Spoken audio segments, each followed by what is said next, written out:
announced to go on hunger strike for protest. I decided to support my dear students because they are right and our government is wrong. The scene, as I said, is a noisy one. We keep having vehicles going by, ambulances race by screaming. Apparently, they have been commandeered by the protesters for no other reason than to run up and down the street here, blowing their sirens, keeping the crowd alive. And they're very, very much alive right now. Bernie? Thank you. Steve Hurst reporting live. We're going to pause, and when we return, more about...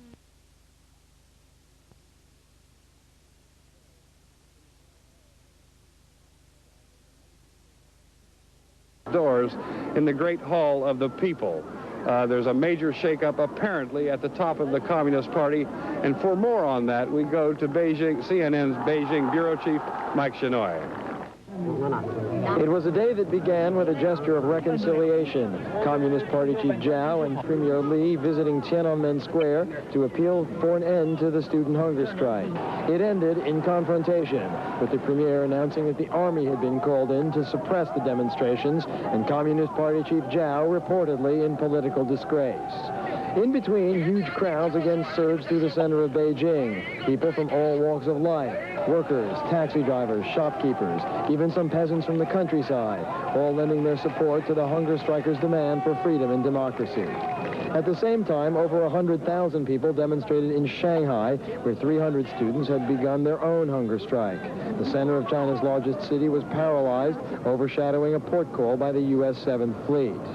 As the protest continued, the Communist Party leadership held an emergency meeting and decided finally to crack down. Late in the evening, Premier Li appeared on Nations was in big political trouble, with reports that he had been forced to resign.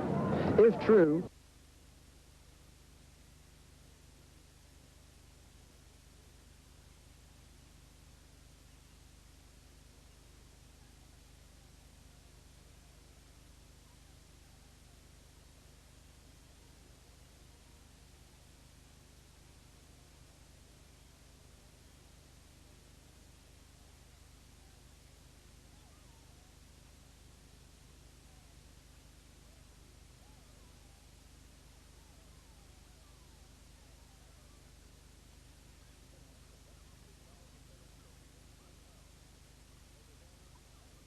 turnout of 100,000 demonstrators in Shanghai. It was almost a carnival in Shanghai. There were flowers and bands and food and dancing. While all this was going on in the streets, 3 warships of the United States 7th Fleet made a port call on Shanghai. Formal welcoming ceremonies in the midst of massive demonstrations. And the Chinese military carried it off with picture-perfect protocol.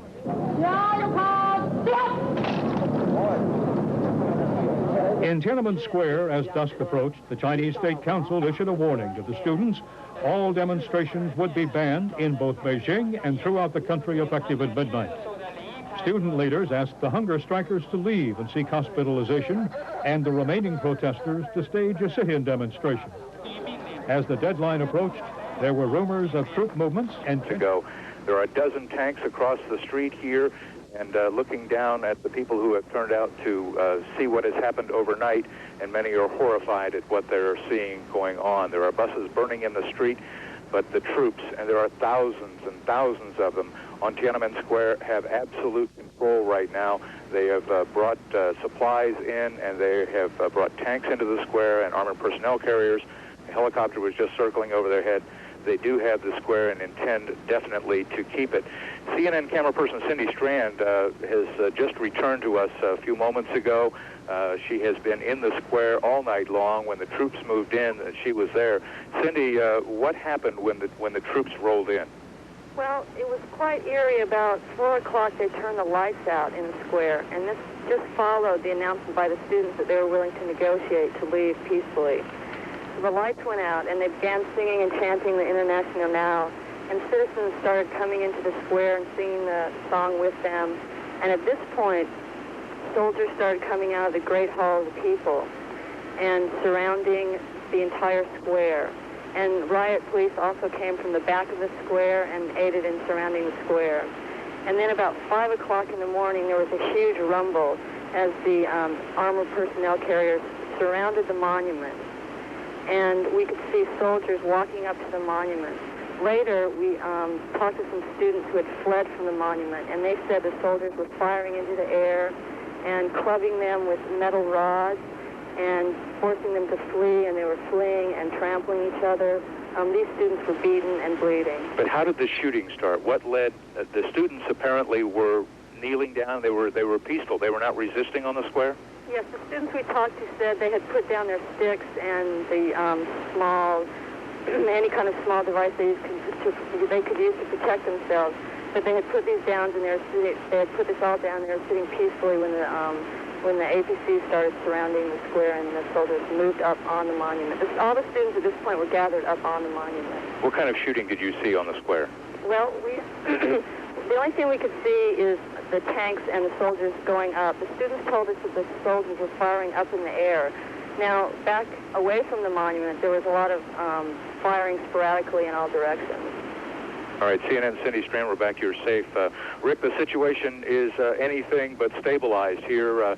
Just about 4 seconds ago, I heard sporadic gunfire ringing out across the neighborhoods here. We understand that the troops are stationed around the city, that there are tanks at key intersections, and they've basically put a lock on this city that has pushed a little bit of freedom and democracy and the protest for it.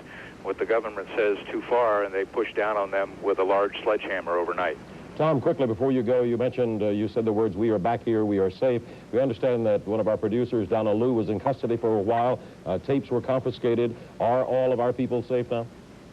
As we count them now, everybody is at safe haven, and we don't believe we have anyone in custody. So we have managed to move around a bit, but keep our heads down as best we could.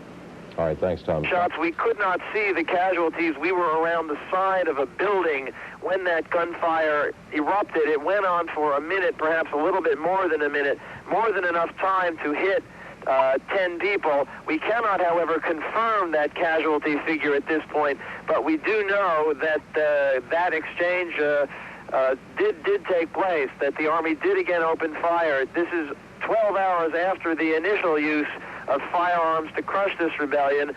The violence is still continuing, and even more remarkably, in spite of this awesome display of force, the resistance is still continuing.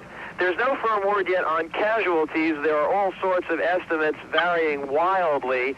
The conservative ones, which those of us who've been following events here have come up with by trying to pool what we have learned from hospitals or medical personnel, the number of bodies some of us have actually seen with our own eyes, would come out to somewhere between 1 and 200. However, there are reports that there may be up to 500 people. Not only is that doctor that you mentioned quoted as saying that, but other Chinese sources have been quoted as saying that perhaps as many as 500 died, although I must repeat, at this stage, it is virtually impossible to come up with any final casualty figures. And if the violence continues further, as there is still much disorder around the city, whatever the total, it is likely to mount in the hours ahead.